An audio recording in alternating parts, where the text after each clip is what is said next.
We're live from our studios here in Kukumlemle on digital address GA09925539. Hello, and thank you for joining us from wherever you are. Our top stories this hour. More floods submerge homes and leave several residents in the Mampusi municipality stranded as local authorities sound helpless over the situation. We are live on the ground in the northeast region for the latest updates on what help can come through for the victims. You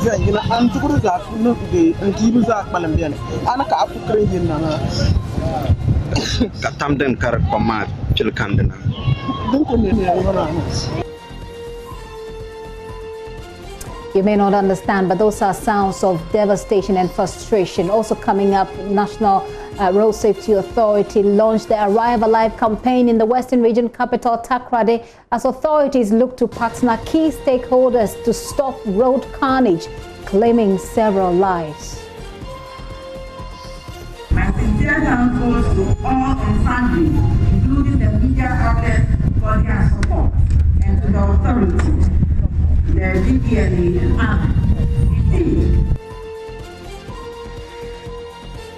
Also coming up, Volta caucus of Parliament to meet with traditional authorities in the Volta region as efforts to contain the situation continue, and President Akufo-Addo vows to clamp down on the group government describes as criminals.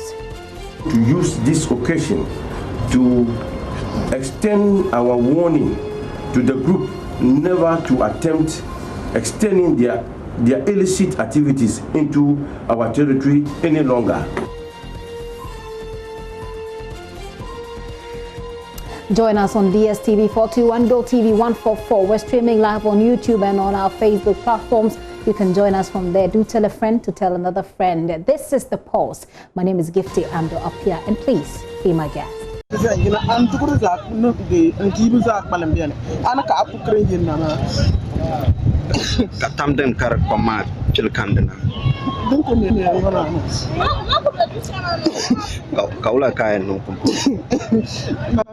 I have lost everything. We have lost our home. My children and I are desperate. We don't know what to do next. I even borrowed 4,000 cedis to start a shea butter business, but I have been washed away too. What would I tell my creditors? They would take me to jail. I couldn't salvage anything. We are here waiting and hoping that help will come. We are about 20 in the house, but none of us could get a thing. We are stranded. We don't know where to head.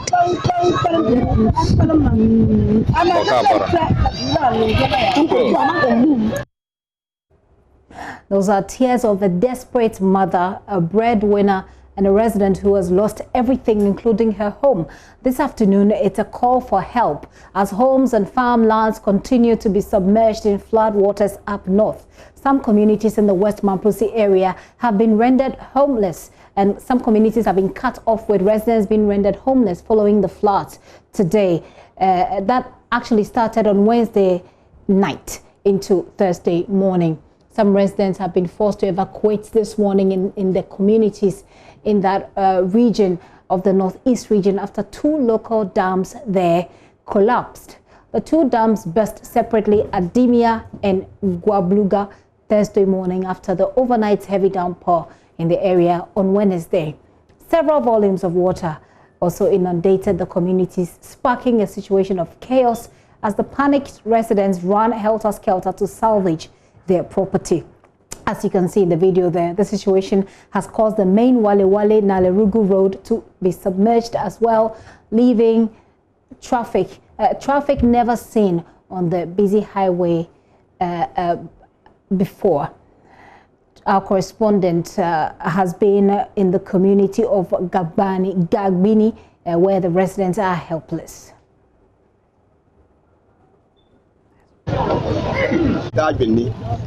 This morning, as around early dawn, the whole community was taken over by water, and we all suspect it is the Yani Dam that has already given way, including the Guabulga Dam.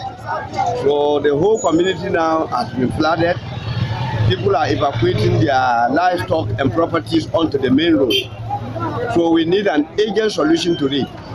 We need a way of people coming with an excavator to create a way for the water to pass and leave the community. Yes, I am Alaji Jacob Pantake, MPP chairman. So what will you be doing now? Because right now I'm getting back to the assembly to inform the municipal coordination director and then the MC, so that they will rush here and we'll see what antidote we can put onto it. In fact, the people are desperate. There is no way they can control the situation. The road, the water has even taken over the road. That is crossing the road from Gajine to the other side of the road. If we are not careful, the place will now become impassable for passengers coming from Nalergo and those coming from Walwali side to the other end. So Gajine is in a terrible situation. Most of the houses, I know within the next 30 or 40 minutes will start collapsing. Yes, the whole town is flooded. The next community is Katabanawa, and all the water is moving there. So I won't be surprised if that community too is flooded. So I'm just rushing back to the assembly to see the municipal chief executive and the coordinating director, so that we see what immediate solution we can put to get way for the water to leave and leave the community. All right. As we can all see what is happening by the roadside, the community just got up this morning and the whole community is submerged with water. A spillage over from the Bagri Dam that is causing this havoc here. There's another community ahead called Dimia. The dam over there has also broken, and that particular community too is completely submerged. As we can all see, the houses are falling inside the water. It's a terrible situation, unprecedented. We've never observed this before. And then the road as well, the main road from here linking to the regional capital has been cut off. Vehicles cannot pass through. So we are currently stranded here. We as a party have arranged a vehicle to be conveying the people and the limited foodstuff that they've been able to salvage from their damaged homes to the nearby community, Walawale, the district capital. There's no place for them to be saved apart from getting to Walawale, which is just about 2.5 kilometers away from the community. As you can hear, the houses are falling. Yeah, and so that's being flooded. And this is our first time of seeing such a thing. Last it came, but it wasn't this way. And we don't know why. We learned some these rivers, the bundles of rivers have got broken. So that is the cause of those these things. So I mean, you can see yourself, everything is flooded. Even we those standing here, we are risking our life. The water can come and take us out. So now we don't have anything to do. We are appealing to the government to come for aid. It's from the Guabluga side, and that place too is being destroyed. It's good you go there and cover that yourself. That place is being destroyed. So there's not even road for you to go to that place. The whole area is covered with water. Where are you going? We do research with farmers. But because of the flood, we cannot continue. The flood? Yes. Why? You can't cross? Yeah, we can cross the bridge from Walewale to Dimia or from Gagune to Dimia is cut off, so we can't cross. That is why we are just by the So you are going back? Because of the floods, that has caused a lot of people stranded here, as you can see even around. Everybody is stranded, they are trying to cross. Even the community that is just by the roadside here is falling. If you look at the houses, just turn and look at the houses. They are all falling. The community people are in the mess of the water. And so I think life is paramount. We are only praying that maybe NADMOS will come on board to help the people, at least save their lives. So far, their things are in the mess of the water. Yes, that is what I have seen so far, even though I'm also a traveler. Yeah. But if you want more information, get the community members and they'll give you more. Well, more rains have yet to come. But what does the future hold for people who live in these communities? And what is the plan for them? We'll hear from the Vice President on the grand plan by government to end the annual flooding in northern Ghana. For now, let's get an update on the situation by connecting with our man on the ground, Eliasu Tanko. Hello, Eliasu. Hi, Gifty. Eliasu, take us through what the situation is at the moment. So this is a community called Nawa, which is on hand-shaking distance from the municipal capital, Walewale. And you can see the background. These are bags of shared mats that have been packed outside. And this is a pot containing some few clothes of the residents. And this is a mat. And all these things, they brought it out because the water came to their houses and they did not want these properties to destroy. And so they have acted out, waiting to get a truck to convey these items to safety in the municipal capital, while several of their properties have been moved from their communities, which is getting slowly flooded by the water as a result of the collapsed dams. As you can see from the background as well, these are several commuters, people traveling from Wale to Nalergo and other parts of the northeast region. You can see rows of cars, and you can see from my back, these are travelers who have to pack and walk through the water to continue their journey. Hundreds of people are still arriving, and it's just a block situation. Several people there. What is currently happening over there? The residents are cutting the main road so that they can divert the flow of the water, and that is over there. Several people are there. We understand managing officials of the National Disaster Organization. They are there facilitating that particular action by the residents. They are cutting the main halfway in order to give way for water to flow and will not cause damages in their house. Already, this community is also sitting in water in the morning. We were at a community called Gapini, which is also closer to this particular community. And in that particular community, we understand about 600 people to evacuate. And like I showed you here, people also continue to bring their belongings up from the street, waiting to convey them to safety in the municipal capital.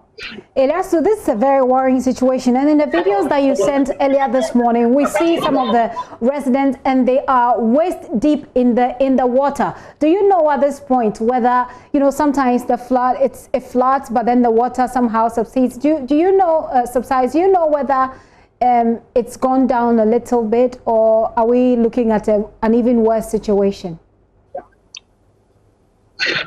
It is not at all, and that is why we have all these cars parked on the street waiting for the water to recede before they continue their journey. As we understand, the situation still remains virtually the same, and as this is not a community where the route is being cut into two. The next community to similar operation is currently ongoing. Residents are digging the route to divert the flow of the water to minimize the situation in that particular community. And so, as you can see, several travelers are stranded.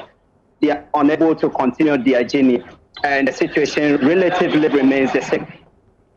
Well, has there been any sort of response from the local NADMO? Have you spoken to any of them?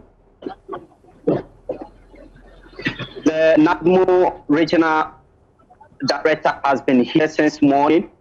His men are involved in the digging of the route, and so they have been on the ground. The MCE and his official and his team also came to the ground. I see some political party executives also here as well.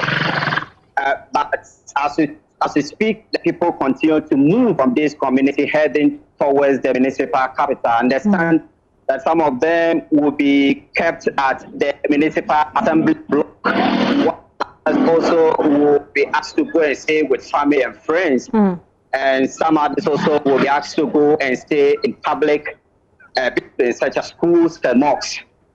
So that's the situation. We have the regional team currently on the ground helping in this particular operation.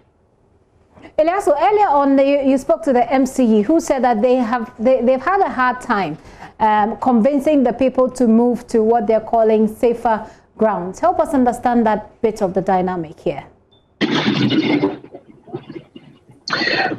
Well, this is this is not these are not communities that are usually flooded by the spillage of the Bagre Dam and the torrential rains, but because this happens as a result of the collapse of two local dams, we understand, one in Dimia and the other in Gualega community. And so there's no any hard grounds here. These are communities that are not close to these are communities that are close to any river. And as we speak right now, the only hard ground is on this road, the road that I'm standing on. That is the Nalego high. That's the only high ground, and that's why many people continue to move their properties up to a particular street. Early on at Gualega, the waters were threatening to submerge the entire road, but because of because they have dug the road, they have gotten some diversion of flow of the water, and so the entire road is not flooded as we speak. But part of it is currently flooded. So what is happening is that most people were actually opening water to sites of their belongings. So these are the people that the MC was said it was difficult to get them to stop going into the water because they're desperate. In the Gagini community, for instance, the residents, some of them were still asleep, some of them had attended funeral to a relative when the incident happened. So those who came late were desperate to salvage some of their properties, and so it was difficult at that time to stop these people from getting to this flood water. So these were the people that the MC was actually referring to. Hang on for me, Eliasu. Let's listen to the MC who spoke to you earlier. I've been saddened today by heavy rain that has caused a lot of havoc for the people of Western Coast, especially the people of Gagini, Benawa, and the other communities. Yesterday night we have a severe rain that came. It was very disturbing. As a result, it affected the Diani Dam that has split off. And splitting off affected communities like Tinkaya. This early morning, we were crying for the good people of Tinkaya, not knowing that it was going to extend. Tinkaya and Dimia, not knowing that it was going to extend to Gabini. As we speak, all the houses in Gabini have been submerged. Others have collapsed. The water, they can't take anything outside the community. You can see that some are still falling. That is the calamity that has befallen us.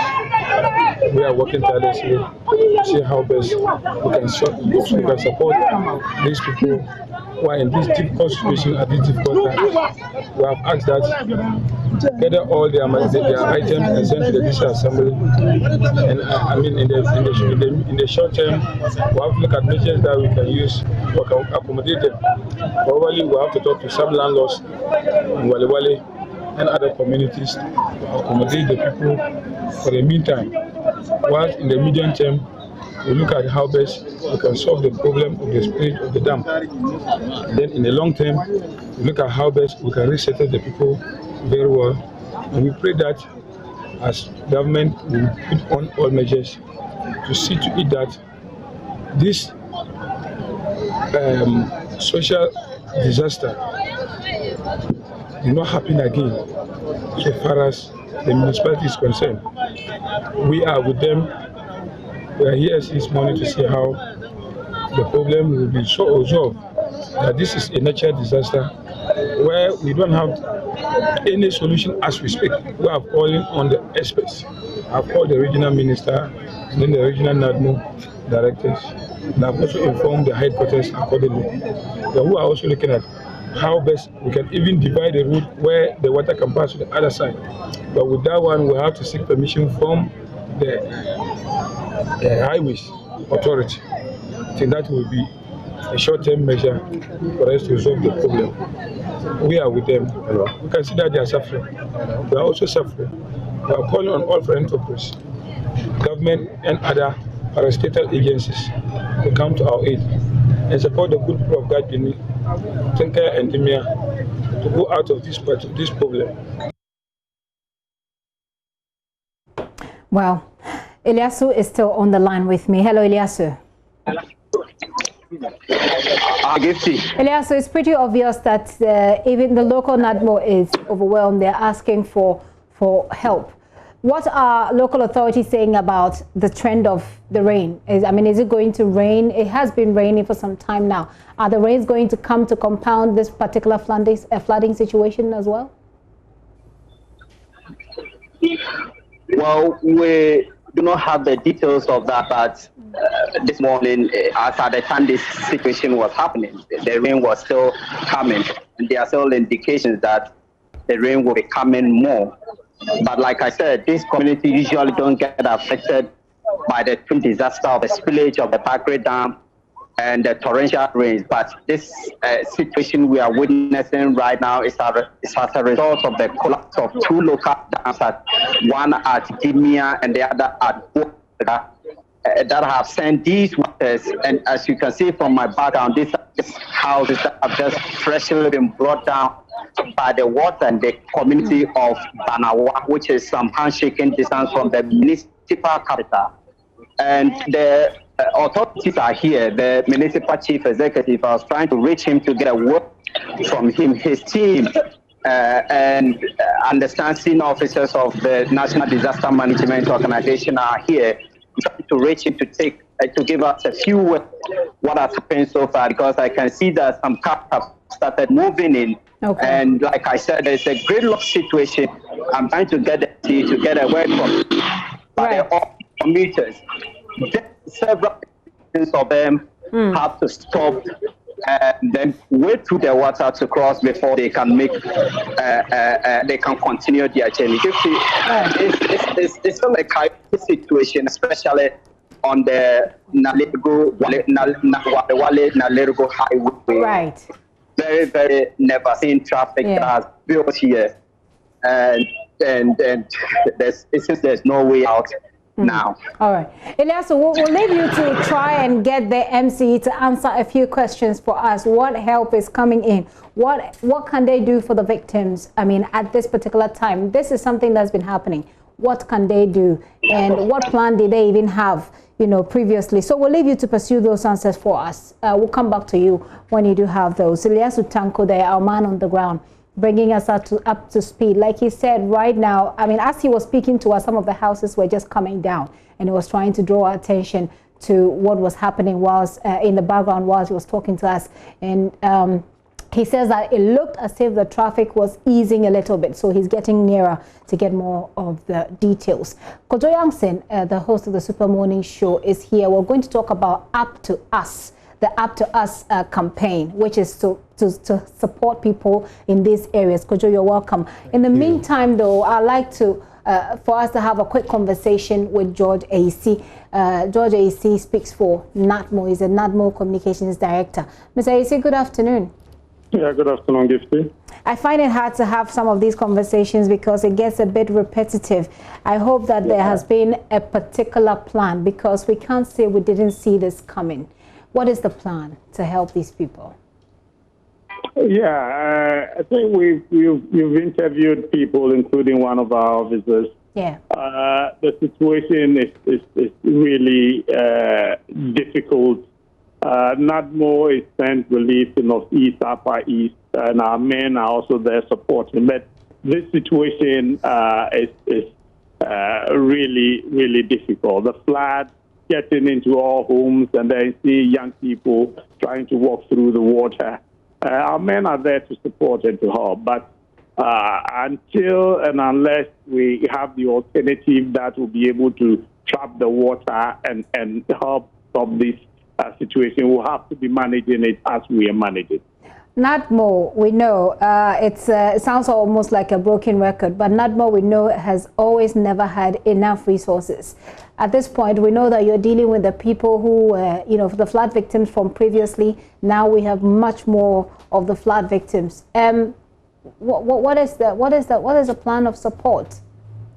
I mean, apart from your men who are on the ground helping them to move to safer ground. No. We sent relief items. And last time I told you, VRA has also come in to support with over 1,000 bags of rice and other items. Not more is sent. We've made a lot of procurement and sent them to Northeast and Upper East. We are supporting them, yes.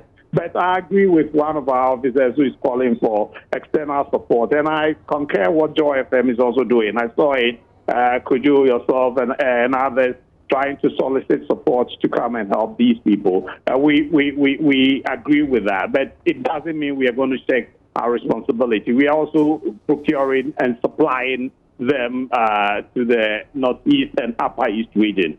You can let your men on the ground there verify. Certainly we'll verify. I just want to find out. We know that you usually have your yearly, budget allocation and etc. Yeah. This is a different situation, right? This, even if you listen to the residents, they are saying that this is not something they have seen before. So, is the state committing extra funds to deal with this problem this month? I mean, this is what is happening right now, which is not the usual. That's what I'm asking. And we know that the background is that NADMO has never had enough resources. So the expectation of every right-thinking Ghanaian is that there will be some extra budgetary allocation to this particular problem. So, because obviously you can't deal with it.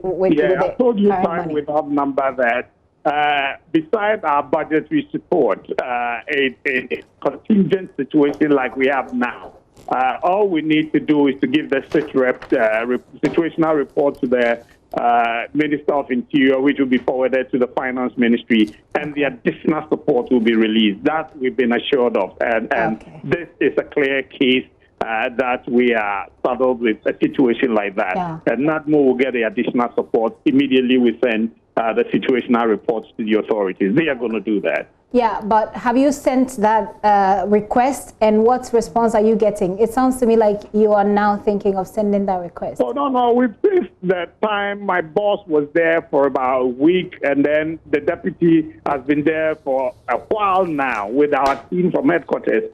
We've been there. We've been doing updating of our report, and we've been briefing the powers that be, those who are supposed to help take the decision. That's how come I told you I'm aware we've made a lot of procurement and we've sent them there. So very well. I get the procurement, Ms. Aisi, don't get me wrong, I get the procurement bit. But I don't know if I'm alone, but there's this sense that it's not being prioritized, because if you have been there the previous week, hang on, let me just land.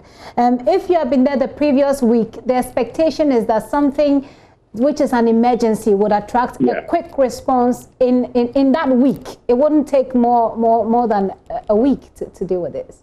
No, but you're aware. Our men are there, and we're doing. I'm yet to hear that there's a group, a Joy FM. If you bring that up, I'll be surprised that a group of people are stranded somewhere and nobody is attending to them. There's no real support for them. No. I'm not sure. I'm not sure you get my question. Maybe let me put it this way. I'm saying that this is an emergency. So you are dealing with the previous one, which was a different case from all that we have dealt with over the years. And now we have another one on our hands. We know that NADMO has never had enough money to deal with some of these emergencies. So the question is whether or not there is a request, or there has been an allocation of extra funds to help deal with this. And you said that your boss has been on this for, I think a week or two ago. So the question was, why has it taken more than a week, for example, to be able to get the extra money? Or you don't need it now, from the way you're Oh, no, we need it. We need it. When it's released, I'm not aware the additional request has been released yet. So I'll need to authenticate that before I can respond. But I know we've made moves for the extra bedding that is coming. The last 2-3 days, the situation is getting worse, and we've had discussions. So definitely he will take it forward, and then as of now, I can respond definitely that request is being responded to, or is yet to be responded to. No problem. Certain things have been sent forward.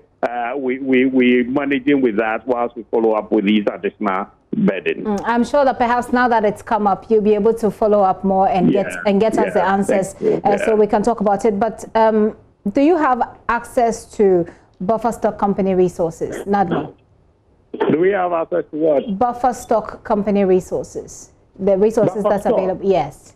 Oh, okay. We make our purchases and co differently as to whether we work in tandem with the buffer stock. No, we have people, our suppliers, we get them to come in as and when we need, so they supply to the warehouse, and then we move them to where they are needed. I cannot speak for now that we work in tandem with buffer stock. Okay, so the point is that you don't, like, the NADMO doesn't work with buffer stock at all? Yes, the buffer stock is with the school feeding and others. We have our suppliers, and so when we need items, we get in touch with them and they supply, and then we forward to the destination. Mr. Isi, my colleague Kojo Yankson, who has also traveled these areas, you know, during the flooding, is here in the studio with me. It looks to me like he has a quick one to ask. Yeah, I saw him there. I saw him there in the field. Yeah. Yes. Hello, Mr. Isi. It's good to speak to you. I'm curious about the question Gift you just asked about the buffer stock company. I would have thought that one of the purposes of having a buffer stock company as a nation would be that when we have emergencies, we can fall on them. But it's interesting to learn that that is actually not the arrangement. Has it never been the case that in an emergency, NADMO can rely on buffer stock to help relieve the situation? No, it's a good call. It's a good call. Not buffer stock has been dealing with school feeding and others. So we had our suppliers and we've been depending on them. But you're right.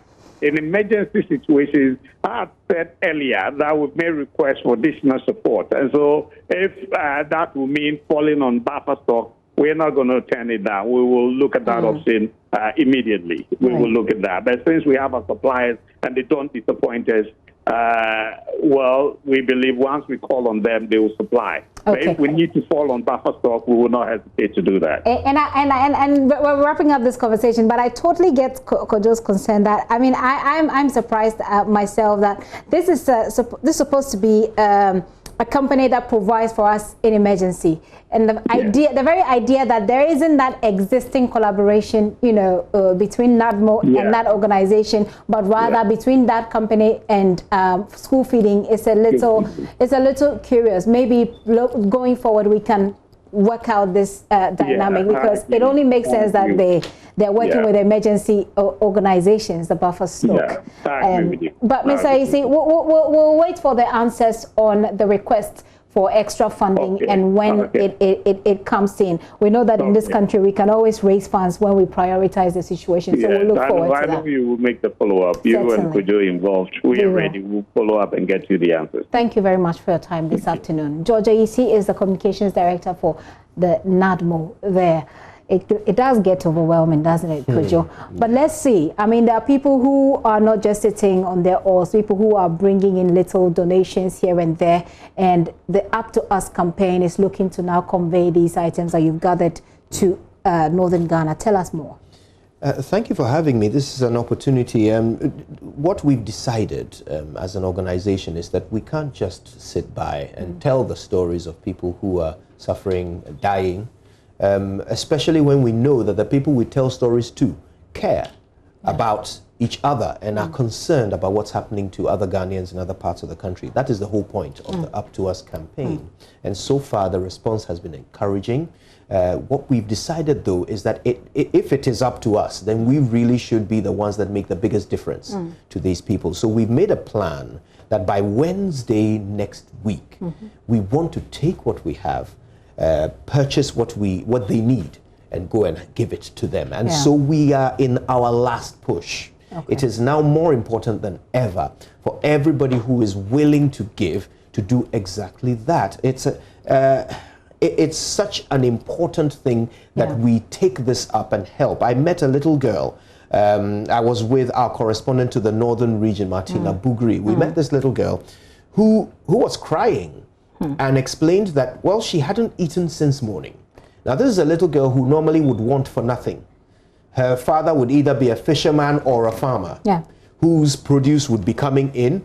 And so there would be no reason why their family won't have food to eat. But because of this disaster, if her father is a fisherman, his nets are gone, his traps are gone. Her father is a farmer, His farm is underwater. Yeah. And these poor people are now forced to live in a school, and they only eat based on the benevolence of strangers. Yeah. And so at this point, we really have to rally. Whatever it is that people can give, it is needed desperately. For some, it's a good time of the month. So I want to encourage those who are able to please give as much as you can. No amount will be too small. You know, that little girl who hadn't eaten since morning, if she had 20 Ghana cedis, she could eat. She could you know, eat. so whatever it is that people can give, we are just falling upon the kindness of strangers.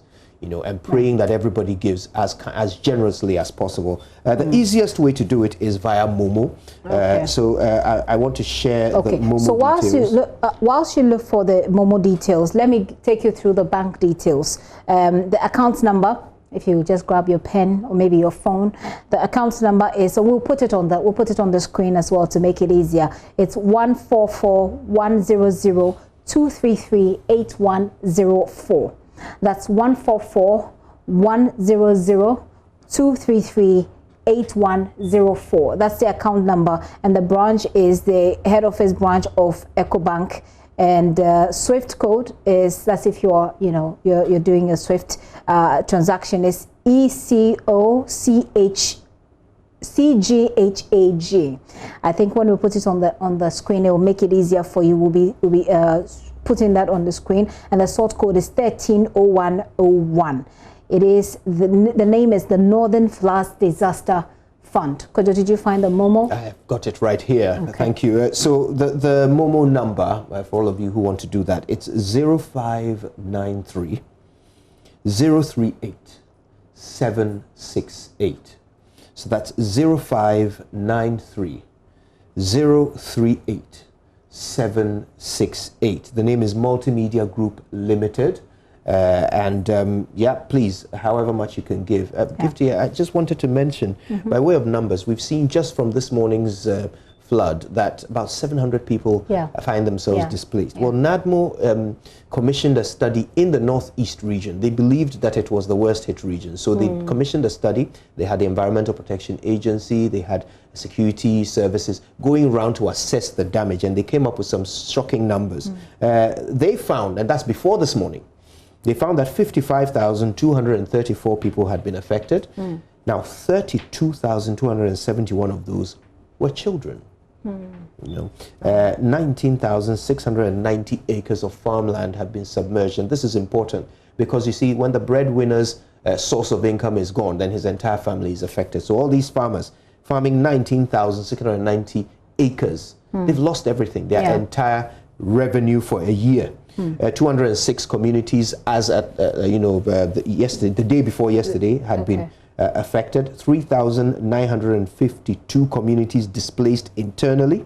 4,265 households had estimated to be affected. As for toilets, they've lost them all, you know, and that is important, you know, because it means that you also have a sanitation situation on the hand, a health problem. I just jump in there, Kojo. I want you to listen to Vice President Dr. Mahmoud Bawumia. Now, when Eliasu was talking, he mentioned Wali Wali, which is also where the Vice President comes from. Well, he says government will continue the construction of the Poalugu Dam, which will, among others, address this perennial flooding in these areas. He was speaking yesterday on Asempa FM and said that the construction had halted because of the rains. Listen. The irrigable public land that we have is 12,980 hectares. The whole of Ghana. The whole Ghana. Yes. The one village, one dam, if you add the irrigable land they can irrigate, it's about amount that exists currently. So it's not small. The second strategy in Nairobi is to rehabilitate dams like Tono, Via, Bontanga, and so on. Said the medium scale dams, which we are doing. Tono has gotten its first rehabilitation in 40 years. And we visited Tono just recently. So you have that second phase.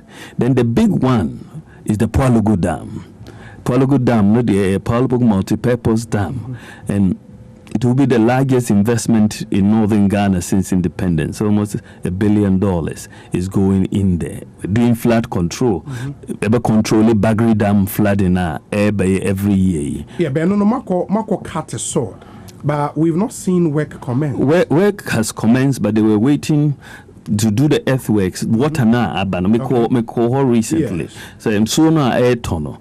Just because there were floods there, and to do the earthworks, machines no contractors no almost was site but they want the water to obey. Okay.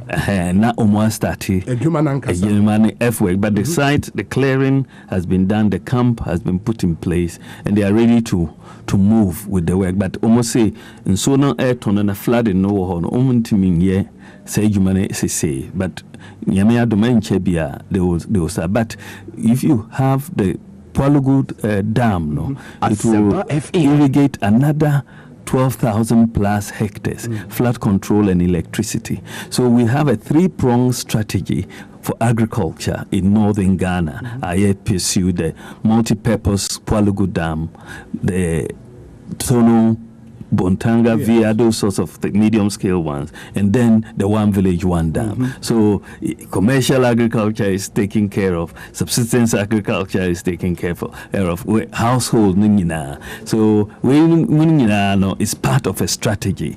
Unfortunately, your mama doesn't understand it. Clearly. Even in his own constituency, he doesn't appreciate the 10 dams that have been done. Well, you can do the politics, and politicize the issue, but at the end of the day, 700 people are going to have to, well, they probably don't have anywhere to sleep. There are children, like Ojo mentioned, thousands of them who don't have what to eat anyway. So away from the politics, Kojo, I take your thoughts on what the Vice President said. You were there on the ground. Tell us what you saw. Yeah, I have no doubt that the Vice President is sharing what he's been briefed on. But I went there.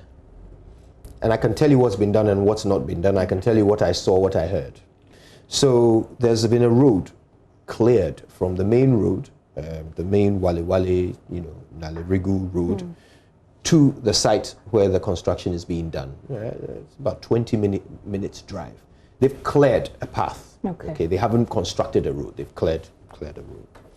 And then they've built a site where they are going to set up a warehouse. Next to the warehouse, they are going to construct premises for the workers. They have not started that. Okay. They have created a compound where the warehouse will be situated. That has been done, but they haven't actually built the warehouse. I met 5 people who are manning the place. They told me they have not worked in 3 months. Okay. I know that this was last month. So you were there in September. I was there in September. Yes. Oh, I'm sure. We're in another new month, right? I left there last week Monday. Okay. Right. So this is what I saw. What I heard from these individuals is that they have not worked for 3 months. They have been manning this place. Rains. That's correct. Way before the rain. So what it means is that they haven't worked even before the rain. So it's not, their work has not been stopped by the rains. I also saw with my own eyes that there has been no damage, water damage, to the location where the work is happening. Okay. On that part, he also indicated that there's some, earthworks. I'm not really sure. I'm not an engineer, but there's some earthworks that have to be done, some connections that have to be done. So perhaps the flooding is where they have to do the connection. I'm just. I don't doubt that at all. I don't doubt that. What I'm saying is that the work to build the warehouse was not affected by rain. That could have continued. Yeah. It did not continue. It hasn't happened for 3 months. This is what I can say I saw and heard with my own eyes. And I must say that here on the show, we spoke to the Upper East Regional Minister. What she said, by the way, and this was about 2 months ago, she said that the work has stalled because of COVID-19. So we have one story that says the work has stalled because of COVID-19, and we have one that says the people that says, well, they stopped working about 3 months ago, and we have the Vice President saying that it's because of the flooding. But really, let's just be humane enough and to deal with this problem so that these people won't have to be dealing with the rains and flooding. Look at the videos that you saw, people walking waist deep in water. That is their situation. This is their life. So we sit in Accra and we talk and we talk and we talk, but this is their life. This is what they're living. Anyway, Kojo, I say a very big thanks to you, but I was hoping we could go through the Momo number once more for people who want to help. Like you say, this is the final push. They're going there next week. The Up to Us campaign is going there next week. So anything you can push in, that's the Momo number right there. Yeah. You want to just push it in whilst, we'll put everything together to go on Wednesday. Absolutely, right. Yeah. The number, if you want it one more time, or it's right on the screen, 0593 038-768. No amount is too small, please. Let's do this. It's up to us. It is indeed up to us. And I've run out of words. Let's take a very quick break. We'll be right back.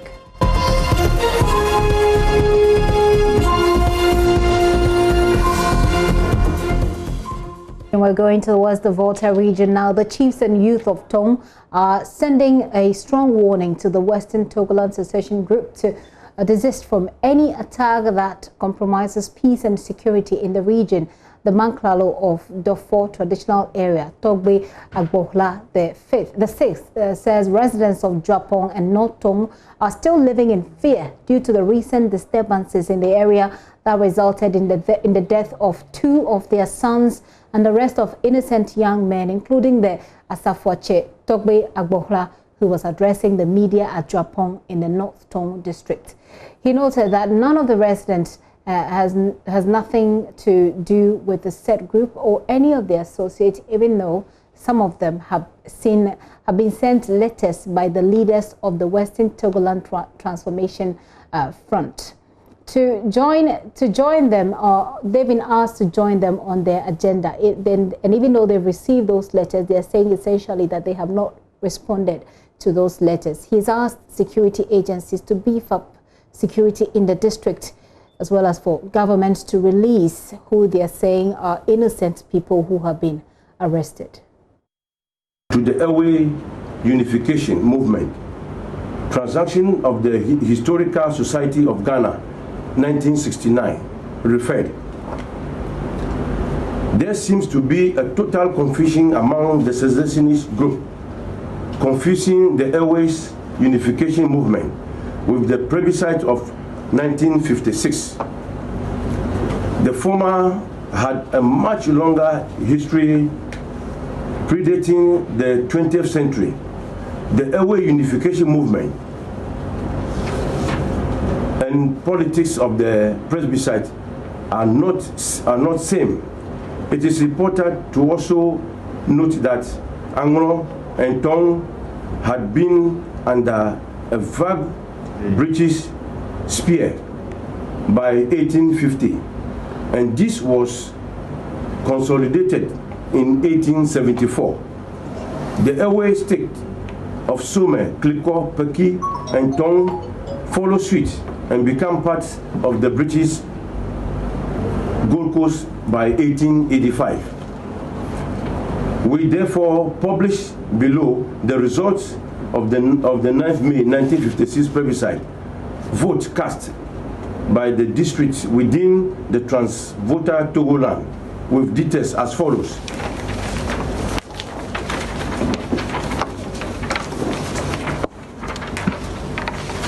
Table 1, result of May. We want to use this occasion to extend our warning to the group never to attempt extending their illicit activities into our territory any longer, as they are not welcome. We refer to the boundaries agreement between Britain and Germany in 1885 and 1890, in which the Airway territory was split into two. The state of Anglo, Sumer, Kliko, Peki, and Tong become parts of the Gold Coast Protectorate, and the rest of the Airway country become parts of the German Protectorate of Togoland Protects. Resisting an act of defiance continue. Chief Kojo De of Peki, for example, was loath to accommodate himself to the split of what he considered his territory into two rival colony systems. Such protests and representations were ignored, Extract from DEK, Amanume background to the Airway Unification Movement. Transaction of the Historical Society of Ghana, 1969, referred. 2020, at the premise of Juapo Methodist DA Basic School, and unanimously agree to organize this press conference and issue a statement to the media on the unfortunate incident that occurred at the dawn of Friday, September 25th, 2020 at Juapo, Mepe, and Bato concurrently.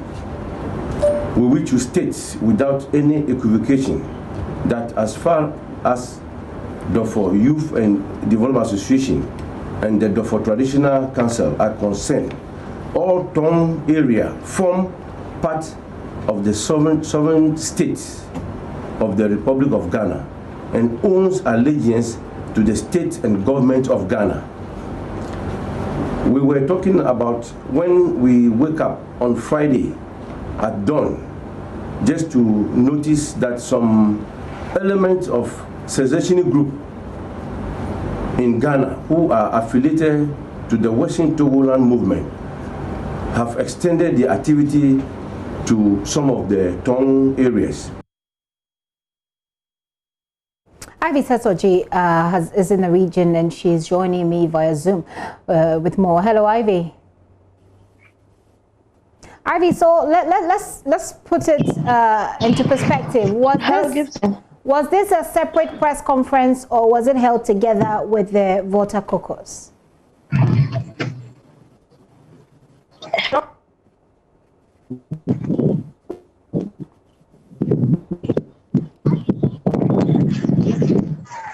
Hello, Ivy. Okay, let's try and raise Ivy back on the line shortly so that we can get a few. By the Dofo chiefs and the youths. This was not part of the MP's caucus. This was okay by the chiefs of Dofo. And so the point they're trying to make is that they're warning these separatists, whoever they are, to stay away from perpetrating violence in the area. What more did they say?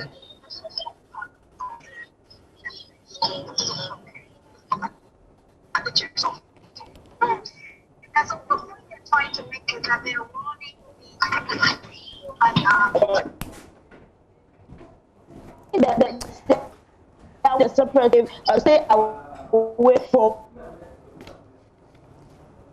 Forgive us for that bad feedback and that delay there. We'll try and get Ivy back. But you did hear the chiefs and what they're calling for. They are as clear as day. They're saying that do not perpetrate acts of violence in the name of being separatists. And they try to provide some background to the issues at hand. While President Akufo-Addo says Ghana's security agencies will deal with the separatist groups who are perpetrating violence in the region. The president explains that he had opted to remain silent following last Friday dawn's revolt in order not to cause panic to Ghanaians. Government has in the last week been criticized for not handling the matter appropriately. But speaking on Hello FM in Kumasi last night, President Akufo-Addo said the army, police and other security agencies are on top of this issue. So I have to be calm because institutions are in place. The security agencies are doing their work. They've started already and we'll see results. If I panic, the country panics. I mean, I'd say if I had panicked, but I know I'm Shishema Yina, and so meaning, sir, a Juma, Nakupa Yimi Babayano. Some men so many eyes say me him one. Man Yinasu be him. That is not the purpose of leadership. I'm supposed to assure people that our country will work. The Kosovo Volta region, in the time of these handful, there's just a handful of people, these secessionists. We will deal with it. I have no doubt about it. But there's no value for the country if I start making hysterical statements and acting. No, because BBR not so much that you can sleep and be complacent or sleep, but at least you can be steady about what is coming.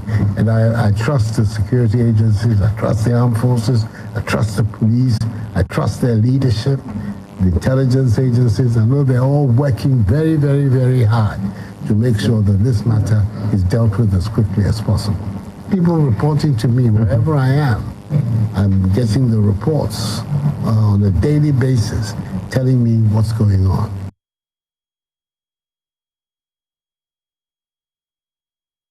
President Akufo-Addo, now Vice President Dr. Mahmoud Bawumia, has also shut the door firmly on any talk of opening dialogue with members of the group. Many security analysts have called for talks. Speaking on our sister station, Asempa FM, the Vice President was emphatic. Government will not dialogue with who they're calling criminals. There's been some good intelligence work taking place, and we've seen some work. If we're going to have to even double and triple the effort, but we've invested a lot in the security services since we came into office, and they've done quite a bit, both the police and the army, in terms of vehicles, in terms of ammunition, in terms of conditions of service, and so morale generally is very high. We've invested in a lot of intelligence equipment and so on, and so we're going to have to do more, because it's a live situation that we are dealing with now on a minute by minute basis, and they are deploying the resources as we speak into these areas. So we're going to continue to do well, and I know that the directions of the president are quite clear in terms of dealing with this, and the military, police, national security, they are all focused on this matter. No, in we in Ghana need unity. This is not a partisan matter.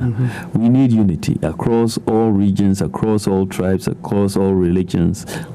We need to talk and provide necessary intelligence. We need to talk and provide necessary intelligence. So the police and the security agencies are calling for public support and collaboration. If you have any information, the police wants you to walk up to them and tell them so that they can deal with this situation. Now, staff of GCNet have been laid off following cancellation of the port clearing processing contract with government. And they've dragged management of the company to the National Labour Commission to compel them to pay the compensation packages. The workers say life has become unbearable for them since the layoffs, with one person dying, according to them, due to his inability to access medical care. An earlier arbitration at the NLC concluded that GCNet must immediately pay off the workers once their contracts have been terminated. But the former workers say the company has since not honored that agreement. Let's speak to the legal representatives of the workers, Senor Ejabeng, who is joining me via Zoom. Mr. Ejabeng, this is supposed to be a straightforward divorce. Why are we in this situation right now? Well, the situation is unfortunate. We're not sure why management is not paying the workers, but I believe a bit of patience would do. I believe the monies involved are huge, and so they may be putting things in place to make payment. And so we continue to wait and hope that they will pay as soon as possible. What's going to happen next after the dismissal of a request for review in relation to the expectation of redundant staff?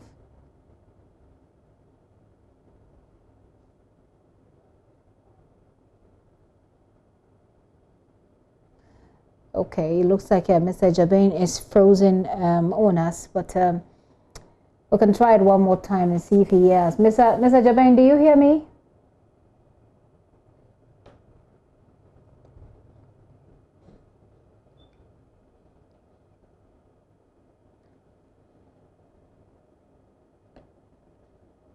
Hello? The review was not supposed to have... Did you just start? If not, can you go over, because then I wouldn't hear what you said earlier regarding the second question. Yes, what I was saying is that we should not have been here in the first place, because we all know that an arbitration award is final and binding and not reviewable. And we cannot understand why, the review was applied for in the first place. But having said that, the Labour Commission has come out to say that the review is not possible, and so payment should be made. And that being the case, payment should be made immediately. Oh. Well, we hear also that the NLC is meeting both parties tomorrow. That's correct. Yes. Parties have been invited by the National Labour Commission because the workers declared a sit-down strike action, after which the National Labour Commission requested that the strike should be called off, and that has been done. And so in view of that, the National Labour Commission is inviting the parties to come and appear before it tomorrow. And we hope that the matters will be trashed out properly and then resolved accordingly tomorrow. Okay, we'll look forward to that meeting, and I'm sure we'll get some updates. But in the meantime, how are the workers coping? Well, unfortunately, one worker has been lost, died of cardiac issues, and so yesterday the workers held a 1-week memorial for him, and so things are difficult, I think, and it's going to be important that the payment be made very quickly so that it can forestall any, further actions from the workers. But I'm just a bit curious, and in all sensitivity to the friends and family who have lost this person, how concrete is the linkage between the person's death to what is happening with this divorce? Well, we are playing by what we're hearing from those who are close to the family. And that is why we believe that perhaps it might be out of frustration that he might have suffered the fate he suffered. So I can't tell for sure. I'm not a medical person, but from what the workers are saying and from what people close to the family are saying, it could have been part of the issues. Because I tell you what, since June, the workers have not had any salaries, and management has continuously postponed the payment and using legal processes and all that. And so a lot of the workers have been frustrated. There's a lot of anger. There's a lot of frustration in the workers. Looks like I've lost Mr. Jabin again, but that's a very good note because he's answered all the questions on our mind at this point as we wait for that NLC meeting tomorrow. But Senor Jabin there, he's lawyer for former workers of GCNet. Let's do some election stories, shall we? The governing NPP will on December 7 be seeking to win the Asawase seat, which has eluded the party in its stronghold of Ashanti region. Its candidate, Ali Duseido, is confident of victory. But the NDC's Muntaka Mubarak says nothing will change as he will retain that seat. Joy FM show The Battleground will at 8 p.m. tonight focus on this constituency. Here is something to tease you ahead of the show. For 50 projects, a majority of those projects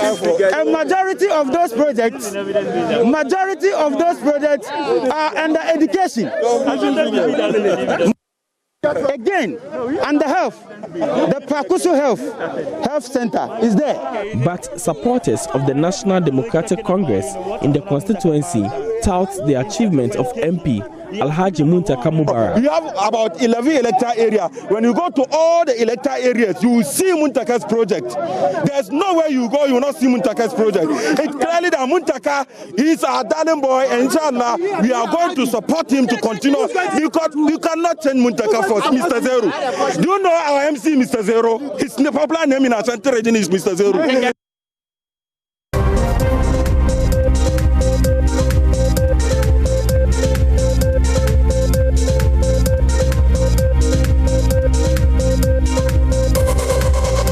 The Battleground is on Joy FM at 8 p.m. tonight with MFA Apau. You don't want to miss that show. Now, despite its largely youthful population, Africa is projected to have about 235.11 million older people in the next 3 decades, while social attributes such as educational attainment, level of economic independence, health and living standards are significant variables that provide information about the general living conditions of the aged in society. Studies show that not so much attention is given to the needs of the aged. As Ghana joins the rest of the world to mark the Day for the Old, advocates for the right of older people are calling for concerted efforts in safeguarding the interest of the old. Dr. Collins Beduajiman of the Center for Aging Studies at the University of Ghana joins us for more. Hello, Doc. It looks like you're muted. Is it better now? It is. I hear you loud and clear. So tell us a bit more. I never knew there was a Center of Aging Studies at the University of Ghana. Yes. So it is good we are talking about it today. For the University of Ghana, for the past 3 years, we have had the Center for Aging Studies, and the goal was to prioritize research, teaching, and then developing people to appreciate why understanding the aged is very, very important. Just as you rightly said, we have majority of our people growing gradually. We know Ghana is a youthful country. Africa in general is youthful. And what it means is that in the next 20 to 25 years, a lot of these people would also be moving toward the 60 years plus. So the goal for University of Ghana was to have this center that will prioritize research, that will prioritize the training of people, how they can care for the aged, how we can continue to support policy drive, how we can also continue to promote awareness, help people to actually prioritize the care for the aged, how we can continue to psychologically support healthcare workers to be able to prioritize the needs for these aged ones. It is for this reason and many others that the Center for Aging Studies of the University of Ghana was set up.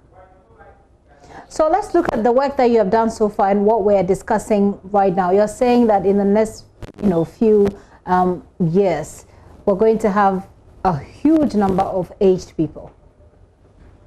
Certainly. If you look at from our press release, we mentioned the decade of healthy aging. That is one of UN's and WHO's agenda. In the next 10 years, between this year, 2020 to 2030, how do we ensure that older adults, 60 years plus, they are living healthily and they are also accorded with the dignity that they deserve? Indeed, as part of the consultant working on this decade of healthy aging on behalf of the University of Ghana Center for Aging Studies, with the support of Ghana Statistical Service, it is clear from the Ghanaian outlook that we need to do more to support this particular agenda. In the coming years, a lot of people will live between 20 to 30 years after retiring from age 60. So that means that we need to ensure people live well, people indeed have meaning out of their lives, even after 50, 60 years. You know, to retire from age 60 does not mean you are inactive. To retire from age 60 does not mean your life has ended. We do have university for the aged. And every year, we've realized in the countries where they have university for the aged, these schools are oversubscribed. Go to China, Beirut, France, and other countries with university for the aged. That is the time they can learn a new skill. Look at what is happening now, technology. We can teach aged ones who are living by themselves how they can shop from using technological facilities and opportunities that we have, and many more. So the whole point is we need to reposition ourselves if 20 years to come, a lot of the youthful population of Africa will be heading towards 60 and plus, and we are likely going to live 20 years or more even after the mandatory retiring age, then we need to begin to plan. We shouldn't wait for it to catch up with us before we begin to develop capacity for the care process, before we develop awareness how you and I can adequately care for our mothers and our fathers, how we can support them in terms of their dietary conditions, how we can help them to protect how their cognitive functioning abilities are and all that. And that is the more reason why we want to promote this awareness. And if you look at the pandemic in general, it has also brought on board a lot of lapses we need to consider as far as the aged colleagues are concerned. A very interesting analysis. I'm sure that with the coming days, we'll be able to have talks on what we can do. Then now this is telling us the problem and what has to be done. So perhaps what we can do, it's a conversation we can have another time. Doc, thank you so much for your time this afternoon. You're welcome. Dr. Collins Bedouajimai is of the Center for Aging Studies at the University of Ghana. Maybe you want to pass by, get some understanding of how you can help your aged family members as well. Now, a day to bring coffee lovers all over the world to celebrate their favorite beverage. October 1st marks International Coffee Day. And whether you like it black, no sugar, no milk, there is the day for you. Nestle surprise staff of the multimedia group, our audiences here in Accra, drivers, passengers, and the general public passing through Fanover Street with a hot cup of Nescafe. Mapiso Sebedi has that story. A guaranteed way to have the best day is number one, have a positive outlook on the day. Number two, enjoy a warm, steamy cup of coffee. Seeing it being International Coffee Day, I'm going to speak to some staff from Nestle and they're going to tell me how to, enjoy the day and to celebrate International Coffee Day. Good morning, guys. Good morning. Okay, so my name is Kevin. I work with the Nescafe category in Nestle. Basically, International Coffee Day is a day that is internationally recognized to celebrate the exciting beverage coffee. Okay, and so I'm proud to say that we are spearheading this celebration in Ghana currently, and we are doing this by offering free cups of coffee, hot coffee to our lovely and cherished consumers. My name is Samantha. I work for Nestle and I'm the Marketing Services Manager. Here at the forecourt of Multimedia, Joy FM, tell us why you came here specifically. I'll say why not. We have a really good relationship with Multimedia. Is it not 25 years for Joy FM? Yeah. So it's a strong brand. We are also a strong brand. And we just wanted to come, as the brand manager for Nescafe said, we wanted to mark International Coffee Day. We wanted to celebrate. We actually came and ambushed you and surprised you. And it was just to say, look, it's International Coffee Day. So we want to just say happy International Coffee Day. And we appreciate you. Yeah. What would you like to say to all the coffee lovers out there? Grab a cup of coffee and enjoy yourself. Yeah. Okay, this is a special day set aside for us coffee drinkers. And just make sure that you enjoy the rich goodness of Nescafe as well. So I'm going to take Kevin's suggestion and have myself a warm cup of Nescafe coffee. And Getty is here. My able friend is going to give me some. See how steamy, and it smells delicious. So celebrate International Coffee Day by having yourself a cup of Nescafe. You can always expect Mapito Sebedi to be a little dramatic with that, but coffee is indeed sweet and you want to be a part of the Nescafe queue. Well, starting today, we're ending the pause at 4:20 and we'll do Let's Talk Showbiz, which ends at 4:30 because we want to give you 30 minutes of sports. And that's also because we're extending the time for the election brief program, which was 30 minutes. We've added 30 minutes to that as well, so we can have a lot more conversation on the elections as we draw closer to the election. Less than 70 days, by the way. So that is how it's going to be from now until after the election. So I wrap up now. Remember, there is more news at myjoyonline.com. If you missed anything, there is a place to catch it. My name is Gifty Andopia. Have yourself a great rest of the day, and we'll meet here again tomorrow, God willing.